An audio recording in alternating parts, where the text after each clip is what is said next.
Robert Plank Show, episode 390, Day Job Freedom. Get unstuck, fill the creative void, and overlap your way to entrepreneurial growth with Sean McCabe. Hey everyone, and thanks for listening. We're talking right now with Sean McCabe, and his website is seanwes.com. And Sean McCabe writes over 1,000,000 words a year, and he's the author of Overlap, the ultimate guide to turning your side passion into a successful business. And he's helped thousands of students with his courses on copywriting, client work, pricing, and marketing. And on a daily basis, Sean runs seanwes, which is a learning community for entrepreneurs looking to do fulfilling work. So Mr. Sean, glad to be talking to you today. Super glad to be here. Thanks so much for having me. I'm glad to have you. And so yeah, I mean, you're a writer. You got this book. You got these courses and stuff. I mean, what's on your mind? What has you excited these days? What has me excited is getting people unstuck because I've been talking with a lot of people who they're in a day job and they want something more. They want to start their own business and they're hearing things like do what you love, pursue your passion. But at the end of the day, they might be inspired, but they're wondering, what do I do next? And what if I don't have the support of my family? What if I come home from my day job and I'm just exhausted and I want to lay on the couch and watch Netflix and I'm not feeling motivated? And so for the past few years, I've just been having hundreds of conversations with people at conferences, meetups, and events. And I'm wanting to learn what is keeping people stuck? What is keeping them from moving forward and creating the life and the business that they want to have? And so honestly, what gets me out of bed in the morning is helping people do that and helping them create financial freedom for themselves. Super cool, and I definitely think that I can relate to a lot of that. I can relate back to the day job days of like being unstuck, thinking that like well it's easy now to not build something better, but also kind of feeling dissatisfied with where I was at, and also being like super fearful of my coworkers around me who had sort of become like happy in their place, right? Become like sort of content with like the same day to day, the same money coming in, not really any really big challenges, which was I guess fine for some people, but like I was always really afraid of compromising again and again until next thing I know my whole life was a compromise. And so I can definitely relate to what you're talking about. I'm sure that a lot of other people can relate too. So you said that you studied this and you were looking for why people have all these problems, right? Why people are stuck or don't know what to do next. So I mean, is there an easy answer? Did you find the answer to that? Well, for the problem of people not being on board, like my family doesn't support me, my spouse isn't on board, I think the important thing is to get people on board first. We think, well, I'll just push forward, and once I make it, once I'm successful, then they'll understand and then they'll be happy and everything will be good. But it doesn't really matter if you make it where you want to go if the journey to getting there was really bad, because the people in your life that you love and care about, they're only going to remember the journey. So it's a matter of investing in them first. And you're thinking, well, does it really matter? Do I need the people in my life on board? I like to think of it like a Flintstones car, where, for those that don't know, the Flintstones car has no bottom to the car and you pedal the car with your feet. And it's kind of like you're in a Flintstones car and the people in your life closest to you are in that car with you. And you're thinking, well, as long as they don't backpedal, I'm fine, right? As long as they're not being toxic and negative, it's fine. They don't need to be on board, right? But if they're not pedaling, if they're not helping you move forward and get closer to your goal, it's kind of like they're dead weight in this car and they're slowing you down. And so it's actually much faster to stop, have a conversation with them, invest in them, help them feel loved, help them get to their goal, and then they're going to support you. Super great. And so, I mean, can you sort of tell us what that looks like? Because I think that we've all definitely kind of dealt with that as well. Like I know, like when I was a kid, I definitely had like classmates, like a couple of close friends knew what I was doing and sort of made their digs, sort of made fun of me. And then as far as the family, like I know that I pretty much don't really tell my family too much or what I do. Like I don't really tell my girlfriend or people in my friends in real life what I do, just because for all those sorts of reasons that you mentioned there, right? Like a lot of people kind of might just make fun of you or not be supportive or be sarcastic or whatever. So like I just sort of didn't really talk about it. So I mean, was that the right thing to do, or what are some of these sort of actions or steps that we can take to get these other people in our lives on board?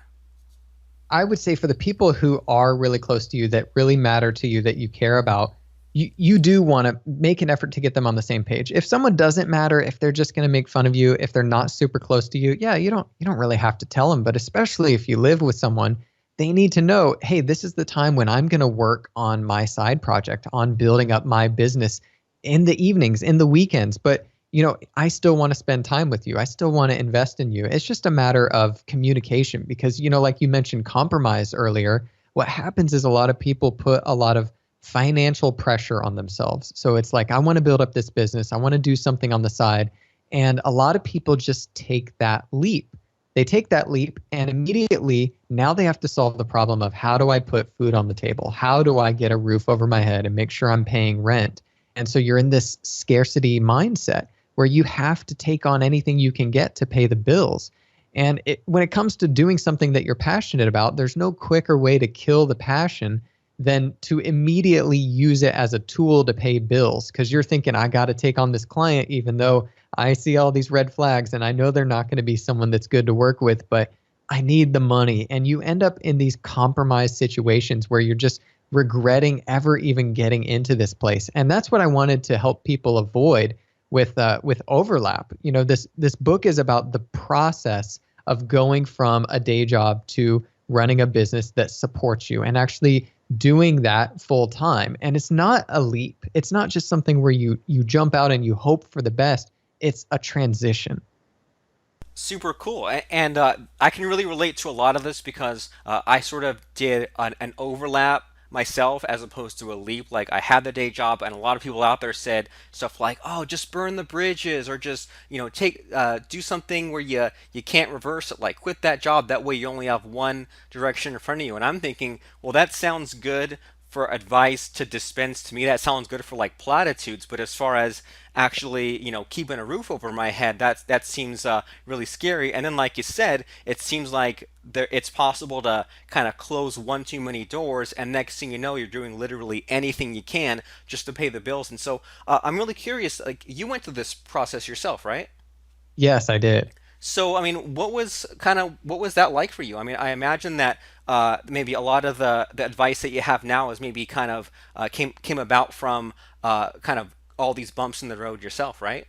Totally. I was in a web firm, day job type of a situation where I had something that paid the bills, but in my nights and weekends, I've always had this theme where I feel there's a creative void, and I'm filling that in my nights and weekends. Wherever I feel that void, I'm usually doing something on the side. And in my case, that was hand lettering. I was drawing letters by hand, just creating art on the side. And it was never something I thought could turn into a business, except that it eventually did. And, I didn't know at the time that I was overlapping, as I now call it, but that's really what it was. I was creating on the side and gradually started getting people asking me to do work and asking me for products with my designs. Can I buy a t-shirt? Can I buy a print with your work? And so I've kind of narrowed it down to what I call the trifecta. You've got these three ways to make money from just about anything: client work, products, and teaching. So client work, you get paid, you do the work, and it's immediate cash.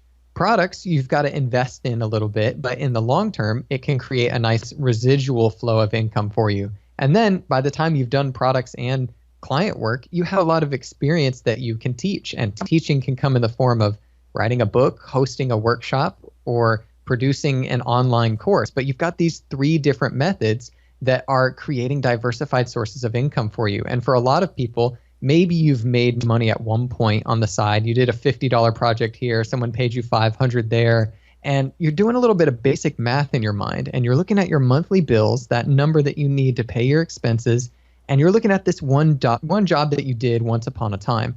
And you do a little bit of basic math, and you're like, I'm going to have to do dozens of these jobs a month just to survive.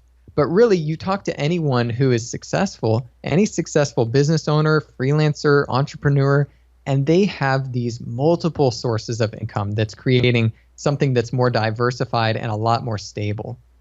Super cool. And I like that. having that diversified sources of income, because I can definitely relate to launching a product or having to make a certain amount of money on a job and then really sweating bullets there and saying, like you said, like, oh geez, if this only made me 2 grand this month or 2 grand over 2 or 3 months, like how is that going to pay the bills? But if there's all this money coming in anyway, then that sounds like more of a like an abundance mindset as opposed to a scarcity mindset. And so some interesting things in here so far. One is that so you mentioned that this creative void, that like you create some things and maybe you're really good at it, or people ask how they can buy it, or maybe you made some money first, and that's a good indicator of kind of what to do more of. And so would you say that like if someone so if someone has this creative void and they're kind of creating, that's a good sign. But have you come across people who haven't? Have you come across people who maybe they have some ideas but they haven't really taken action? Anyone like that? Yeah, a lot of us, I think, have many ideas of things that we're passionate about. We haven't done anything about it. And we're kind of like sitting in our office chair, spinning around, feeling like there's 360 degrees of options around me. I could go in any direction, but what if I pick the wrong one? And so we're kind of just sitting there deliberating when really it's more like a starting line of a race. There's a white line painted on the asphalt, and all of the arrows point forward. Any one arrow you pick is forward progress. There's not really a wrong step. And if you don't believe me, just look back on your life, your journey up to this point, and you'll find that in what you do now, what you do today, you have borrowed from your past experiences, past jobs, past people that you worked with.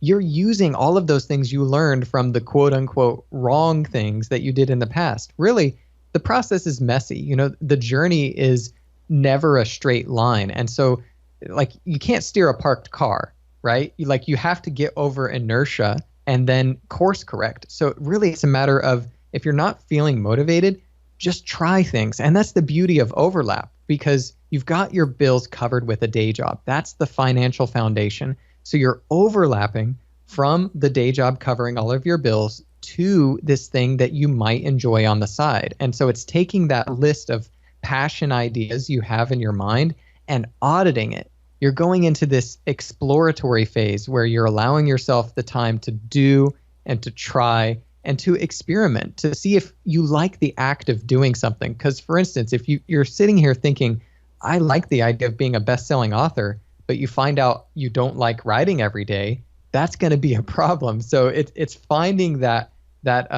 place where something that you like the idea of, you also like the act of doing it. That is super cool. So you have the day job covered the bills, and then now you make use of this sort of extra time or these extra actions you can take to do these experiments, try things out, figure out what fits your lifestyle, figure out what makes money, and kind of go from there. And so you mentioned that as far as like action being taken, there's that trifecta. There's client works, there's products, and there's teaching. And so do you have like a recommended sort of path? Like, do you recommend someone look to like master one of those three categories, or do the client work first and then it sort of trickles down, or eventually build up all three, or I mean, does it even matter at all? Yeah, so while diversified sources of income is the goal, the way to get there is not to try and do them all at once, because you'll just be overwhelmed and not make progress in any area. But that order is actually a really great order. Client work first, then going into products, and then teaching. Because if let's say you want to do a run of t-shirts like I did with hand lettering, it cost me $1,000 or $2,000 to do this minimum run of t-shirts, because the manufacturers have these certain requirements. And then all this inventory sits on the shelf. Yeah, it's going to make me money in the next year or two when we sell all of it. But in the meantime, my assets are locked up. I'm not liquid. I don't actually have cash. And so starting with products is not a really great way to start out. You need some capital up front. And, we're talking in terms of building up your own business, but kind of like businesses that have investors who are giving you capital so that you can do what you need to do to build up the business. You're essentially bootstrapping. You're generating your own capital on the side by picking up some client work. So you don't have to worry about making this money because your bills are covered by the day job. But any money you make from client work becomes your startup capital to then begin investing in something like products, which is a little longer term. That's a great way of looking at it, and I've sort of heard you revisit this topic a little bit. It sounds like a lot of your kind of thinking is like if you generate this extra money from this sort of extracurricular activities, you generate this extra money, and then so you're saying like don't just spend it immediately or don't use it to pay the bills. Keep it in the business. That way you can grow other stuff. Is that recommended from you? Yeah, so I like to call it the new zero. I think of and this, you can do this in your business or your personal finances. Take that monthly number, whatever your bills or expenses are in the business or personally, take that number and multiply it by 6. So that becomes your new zero. And the new zero is what you want to get to. So but until you have the new zero in your bank, that amount of cash set aside in the bank, the idea is you want to think of yourself as in the hole and think of yourself as like as if you're in debt and you want to work your way out of that, so it's supposed to motivate you to build up this cash reserve. So it's like your runway for moving forward, which it allows you to kind of take some risks. It allows you to think long term, because unlike what no one ever told me when I was growing up, that there's such a thing as thinking too long term. I always thought it was a good thing. And then I kind of started running my business into the ground because all the decisions I made weren't going to benefit me for a long time. Think of it like a farmer who's renting a field. If you plant your crops and you're not going to get them until next year, but you can't pay the rent on the field, then it doesn't matter how great the harvest is. You have to cover your short term. And so it wasn't until I heard from a friend that you have to earn the right to play the long game that I realized, oh, I need to cover my short-term expenses. So that's why I recommend this 6 months figure as the new zero. That's a really good way of looking at it. And do you if someone is kind of overlapping right now or looking to overlap and they have the day job income and then they're building up their business, do you see any sort of problem with not enough sense of urgency? Because you mentioned there that it's possible to think too long term, and I imagine that some people have been maybe kind of comfortable in the day job. They build the business and they get a little bit of extra income, but there's really like not a real urgency or a real deadline to make the leap. Have you ever come across people with that sort of problem? Yeah, it's kind of like, would you say it's similar to a lack of motivation? Sounds like it, yeah.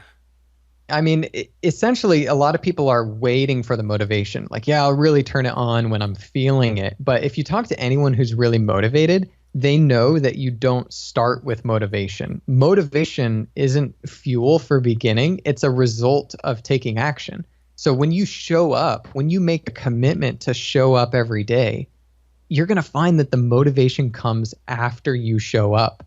And so I recommend that if someone's not seeing the results they want or they're not feeling it, make a commitment to show up, and whatever showing up looks like for you, whether it's practicing, creating, writing, working, on the business, getting on calls with people, whatever showing up is for you, schedule that. Schedule that commitment. And then once you show up, I think you're going to find that the motivation comes after you start taking action.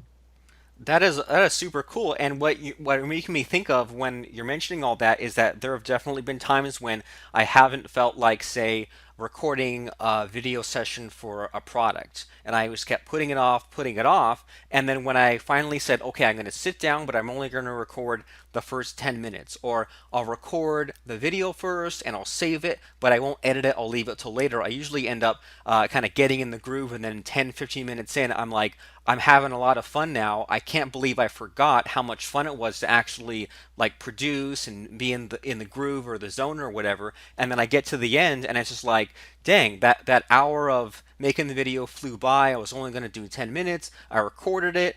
Since I put that much in, I might as well just edit it really quickly and upload it. So I can definitely relate to some people waiting for the motivation and then and not really working. But if you kind of just take a little bit of action anyway, then it sort of catches on fire, and then you can just kind of, it's kind of harder to stop that momentum than to start it up. So that definitely makes complete sense to me. And so you said that you started off with this sort of t-shirt stuff and the hand lettering. And can you kind of walk us through, like, did one project or did one success lead to the other? Is it like if you did this one project, it led to other things after that?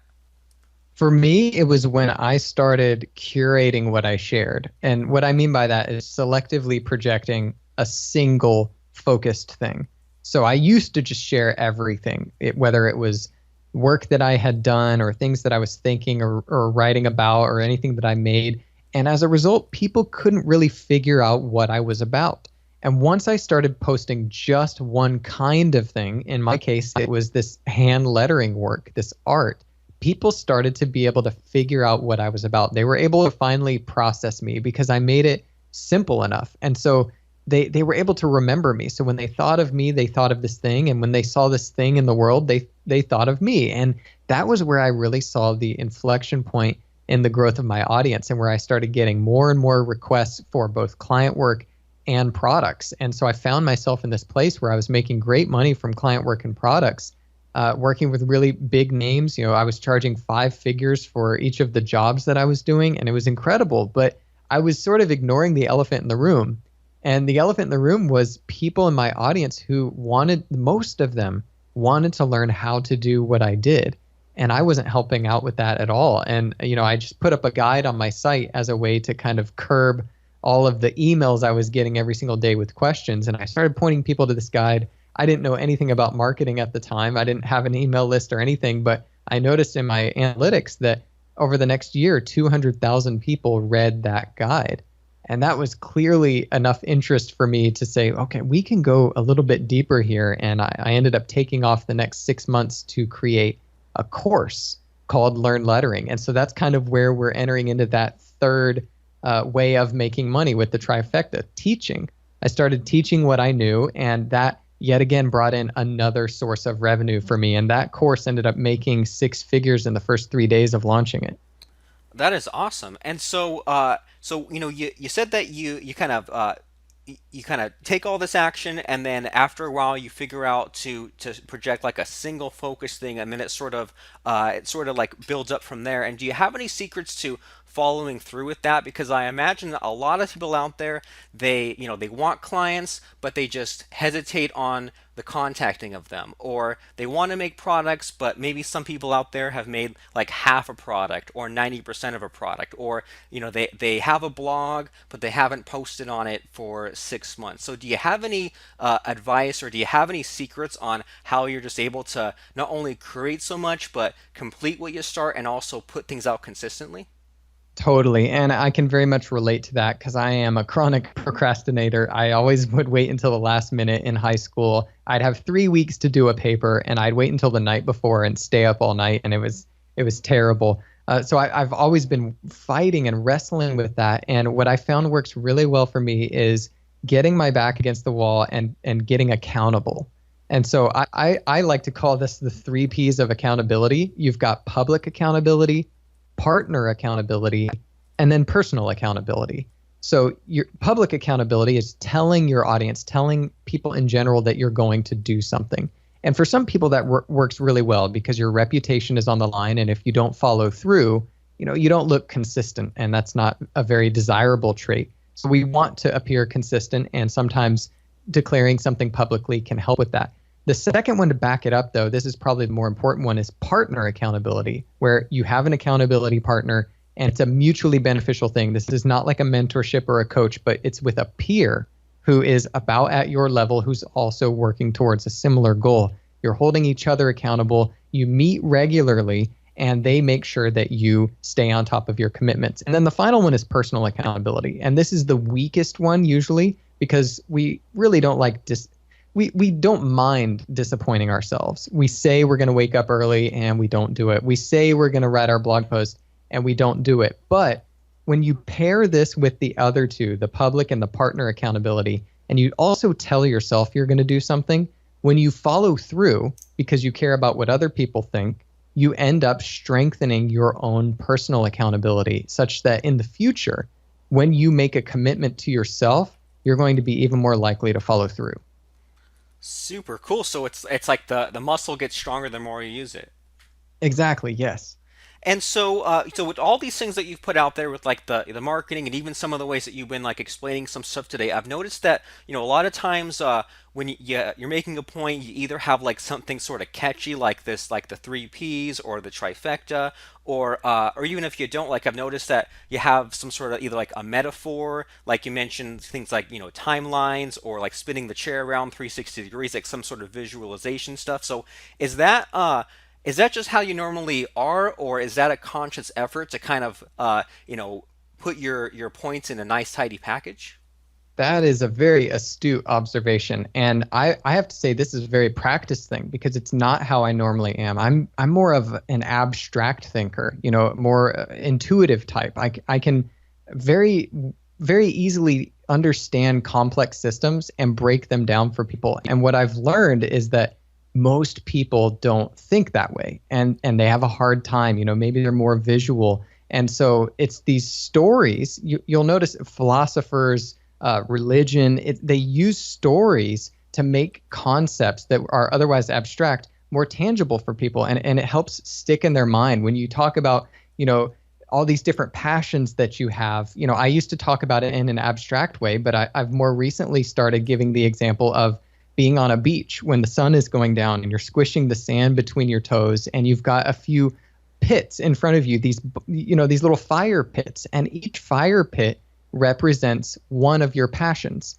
And you're thinking, I don't know which one to pick. And you're running around and you're trying to stoke all of these fire pits, all of these, passion pits, right? And they're just little embers. They're barely warm. You're running back and forth to each, and you don't have something that will sustain you. Whereas if you focused on one, even though you care about all of these other things, if you focused on one and gave it your time and attention and energy and built it up to bonfire status, several things happen. One, people can start to see that bonfire for miles around and they're going to be attracted to it. They're going to come to it. And you now have warmth. You have sustenance as the sun is going down, something that can keep you alive and sustain you. You also have fire that you can transfer to the next pit. So now you can start up that second thing using this asset that you have, and it's much easier to begin. And so over time, you can build up these multiple assets that continue to serve you. And meanwhile, in this alternate universe, you're still scrambling around, stoking the different fire pits. Super awesome imagery, and there's a lot of in there like you're getting me excited and excited, like cool, the fire pit's building and building more fire pits, and then you suddenly took it all away from me. So with that sort of like thinking and stuff like that, like is it, how do you know when it's just right or it's missing the mark? Because I imagine that like maybe sometimes people want to use stories or analogies to make it a point, and maybe the story gets to be too long or there's too many analogies. Like, is it ever get to a point when it's too much, and how do you know if it ever is too much? That's a great question. For me, it's kind of like, and I'm not a stand-up comic, although I have some notes and a dream. But it's like a lot of stand-up comics. They just have to iterate and iterate and iterate and practice and fail on stage and see what lands. Now, that's not super glamorous, and people don't really want to hear that. So I would actually recommend something a little less risky and embarrassing, which is to tell a good friend your story. You're trying to figure out your elevator pitch or this analogy that you want to give. Buy a friend a coffee or a beer and tell them this story, and then say, I'm going to get up for a moment and get another drink, but I want you to imagine if someone else sat down in my seat and said, hey, what's that Robert guy about? How would you explain what I just told you? And what comes out of their mouth next is gold. It is incredible. What took you 20 minutes to explain in this long, rambling story, they will be able to summarize in one sentence. It's absolutely amazing because they're not as close to the story as you are. They're not seeing it as emotionally as you are. So write down what they say, how they summarize it, word for word, because those words are gold. So as you start to share this more and more, you start to get a more refined version of that story. Super cool. I love it. And that right there, that is a lesson that I mean took me so many years to learn that sort of it doesn't really matter what you think or what words you use to tell that story. If you're trying to make some sales on a webinar or you're trying to get someone option on your list on a blog, I mean, man, better use their words or you better use like what they hear when you talk as opposed to what excites you because I mean, who cares about exciting yourself? Better excite those people who you want to take some action from you. Oh, that is so true. And we want to hear ourselves talk, but really no one else is interested. The best way to get someone's attention is to repeat back what they just told you. It's amazing. They tell you something and you say, so what I'm hearing you say is this, and you feed it right back to them and they're going to say, yes, That's exactly what I'm talking about. That's exactly what I'm thinking. And you will never have their attention more than in that peak moment. At that moment that they feel heard and understood, you have the greatest amount of their attention you will ever have.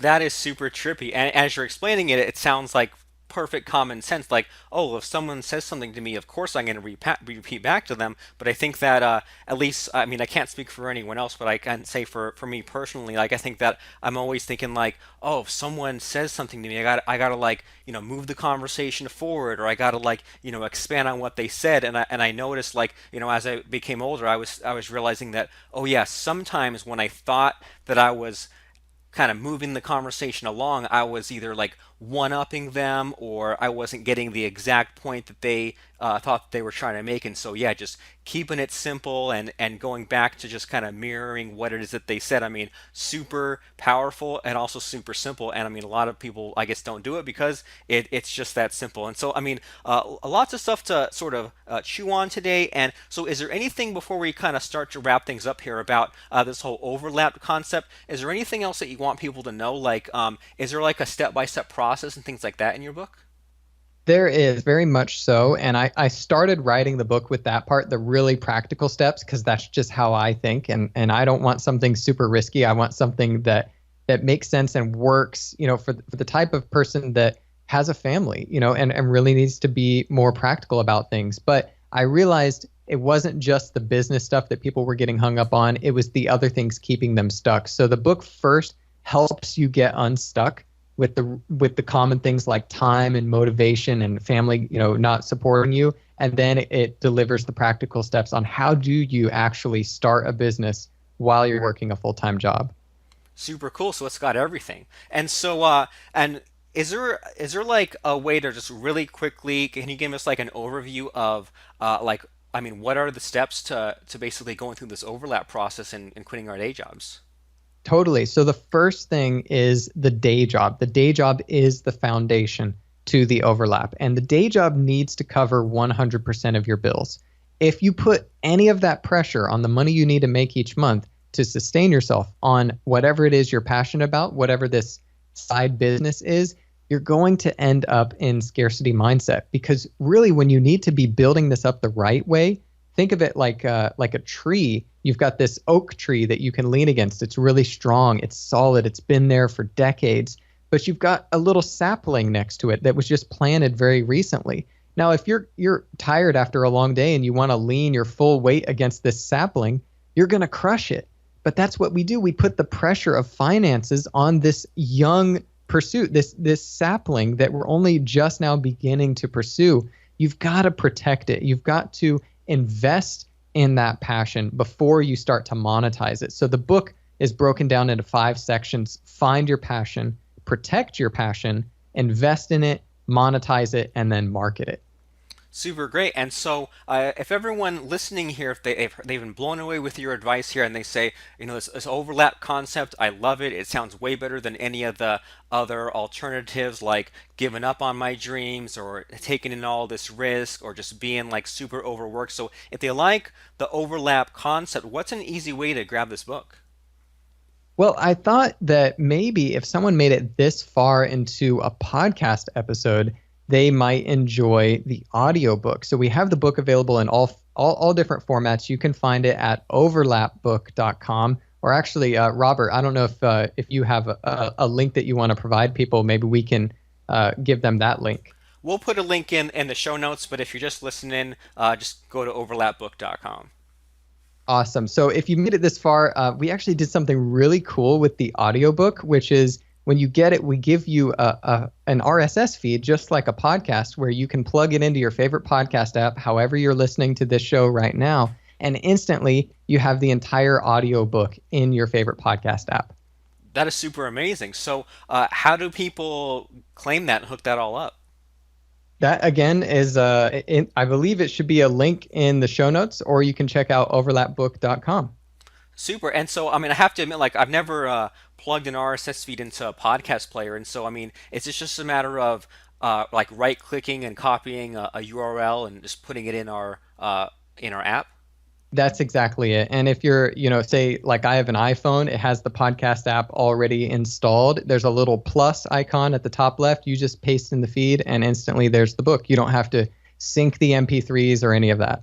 Super great. It's the future already. And so overlapbook.com is the place to grab that book. And like you said, Mr. Sean, I mean, if they're a listener of people talking, they made it this far in a podcast, they probably want the audio version of that. So go to overlapbook.com and you'll find that plus sign where you can import it into your podcast player.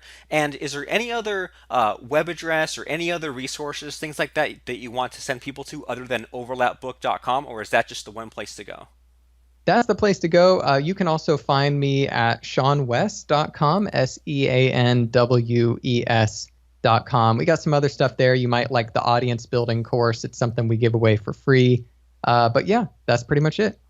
Super fantastic. So lots of interesting stuff for us to think about today, as far as pursuing our dreams and being a better writer, communicator, salesperson by using these metaphors or these visual things, and going for that trifecta as far as building our business, get some client work, and then once you test around, do the experiments, have these skills, then you can make some products that teach those skills, and then or make some products that like do some things, and then have teaching that kind of teaches what it is that you do. And I just love this overlap concept. It seems way more practical, way more doable, way less risky, and way more exciting and motivating as opposed to just sort of winging it and hoping it all works out. And so if you have a day job and you want to make that jump, don't go into it without a plan.